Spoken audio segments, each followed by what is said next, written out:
Bienvenidos a la comunidad del próximo Framework en Ingeniería. Si están aquí, es porque comparten nuestra visión: dominar las bases de la ingeniería para liderar la innovación en un futuro cada vez más complejo.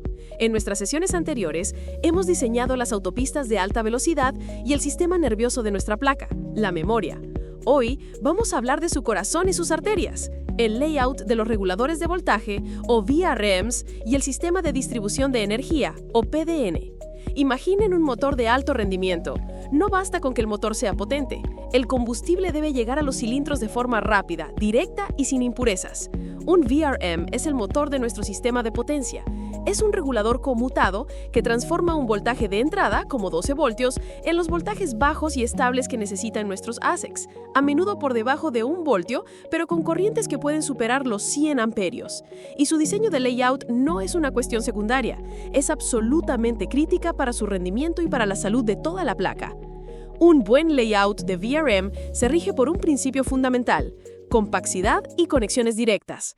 Piénsenlo como la fontanería de alta presión. Queremos las tuberías más cortas y anchas posibles. La conexión entre la etapa de potencia del VRM y el inductor, un punto eléctricamente muy ruidoso llamado nodo de conmutación, debe ser una forma de cobre rectangular, corta y ancha, en la capa exterior sin ninguna vía.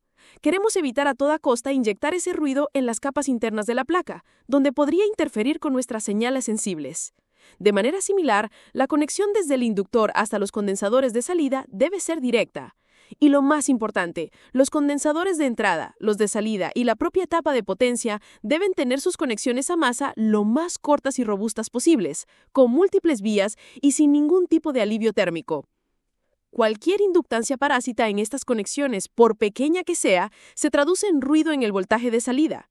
Idealmente, los terminales de masa de todos estos componentes deberían estar conectados también por una forma de cobre en la capa superior, además de sus múltiples vías a los planos de masa internos. Es como tener un cinturón de seguridad y además un airbag.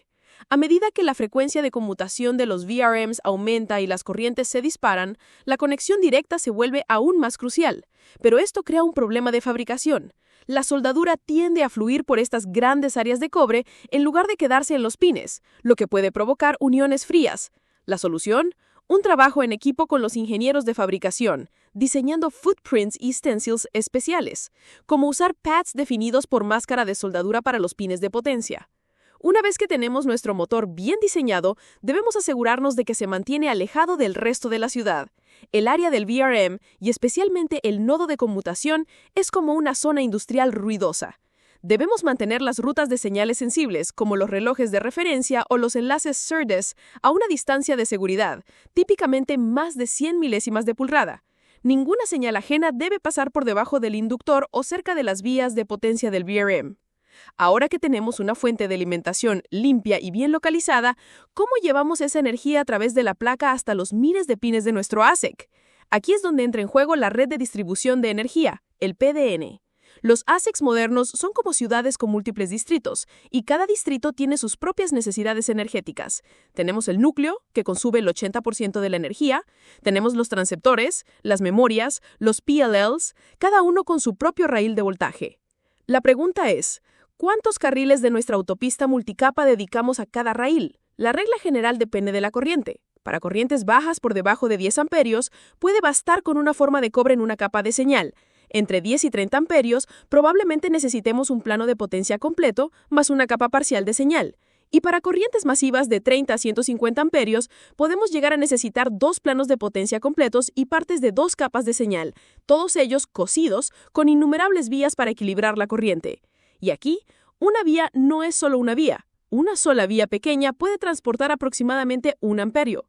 Por lo tanto, para conectar un condensador o una etapa de potencia a los planos internos, podemos usar docenas de vías pequeñas. Usar muchas vías pequeñas es a menudo preferible a usar unas pocas vías grandes, ya que la resistencia total es menor. Pero ¿cómo sabemos si nuestro diseño es suficiente? No podemos adivinarlo, tenemos que simularlo.